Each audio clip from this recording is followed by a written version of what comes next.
Bismillahirrahmanirrahim. Assalamualaikum warahmatullahi wabarakatuh.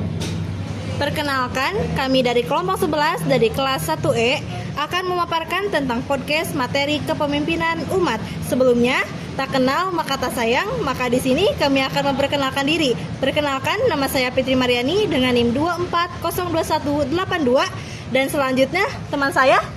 Saya Dinda Sarasiha dengan NIM 2402233 dan teman saya. Saya Arsun Alam dengan NIM 2406080. Selamat mendengarkan. Pada dasarnya, apa sebenarnya kepemimpinan itu? Kepemimpinan itu sebenarnya aspek yang tidak asing di kehidupan kita. Ada pemimpin rukun warga disebut ketua RW, kepemimpinan suatu desa disebut ketua desa, kepemimpinan di kecamatan disebut camat, kepemimpinan di kabupaten disebut bupati, kepemimpinan di provinsi disebut gubernur, kepemimpinan negara disebut presiden. Menurut pandangan Islam, kepemimpinan dalam Islam sangat dibutuhkan mengingat bahwa Islam adalah agama yang Allah Subhanahu wa taala ciptakan sangat mulia, sehingga dalam Islam dibutuhkan pemimpin untuk umat manusia demi tercapainya tujuan bersama. Islam juga mengajarkan bahwa dalam memimpin hendaknya pemimpin memiliki kemampuan serta kecakapan ilmu pengetahuan. Kepemimpinan di satu sisi dapat berarti kekuasaan, tetapi di sisi lain juga berarti tanggung jawab. Ketika kepemimpinan dimaknai sebagai kekuasaan, Allah Subhanahu wa taala mengingatkan kita bahwa hakikat kekuasaan itu adalah milik Allah Subhanahu wa taala. Allah Subhanahu wa taala yang memberi kekuasaan kepada siapa yang dikehendakinya, dan Allah pula yang mencabut kekuasaan dari siapapun yang dikehendakinya.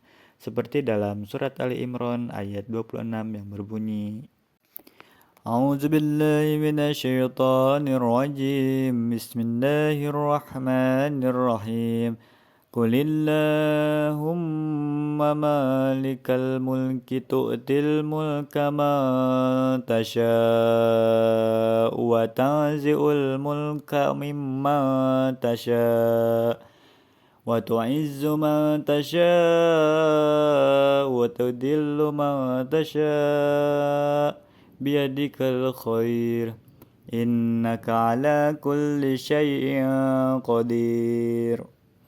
Yang artinya, katakanlah Muhammad, wahai Tuhan pemilik kekuasaan, Engkau berikan kekuasaan kepada siapapun yang Engkau kehendaki, dan Engkau cabut kekuasaan dari siapapun yang Engkau kehendaki. Engkau muliakan siapapun yang Engkau kehendaki, dan Engkau hinakan siapapun yang Engkau kehendaki. Di tangan Engkaulah segala kebajikan. Sungguh Engkau Maha Kuasa atas segala sesuatu. Yang tadi itu adalah firman-Nya di dalam Al-Quran. Sementara itu, apa yang kita alami selama ini, proses demokrasi untuk menghasilkan pemimpin, dinodai dengan pelanggaran etika, bahkan nyaris setiap calon pemimpin maupun pemilih tidak mampu lagi membedakan barang yang halal dan yang haram, di mana keadaan ini sesungguhnya sudah disinyalir akan terjadi oleh Rasulullah SAW, sebagaimana dinyatakan di dalam hadisnya dari Abu Hurairah dari Nabi SAW bersabda, akan datang pada manusia suatu zaman yang seseorang tidak memperhatikan apakah barang yang diambilnya itu adalah barang yang halal atau yang haram. Hadis riwayat Bukhari. Sekian podcast dari kami. Semoga ilmu yang telah kami sampaikan dapat berguna bagi kehidupan sehari-hari. Mohon maaf apabila ada perkataan yang kurang berkenan. Kami pamit undur diri. Wassalamualaikum warahmatullahi wabarakatuh.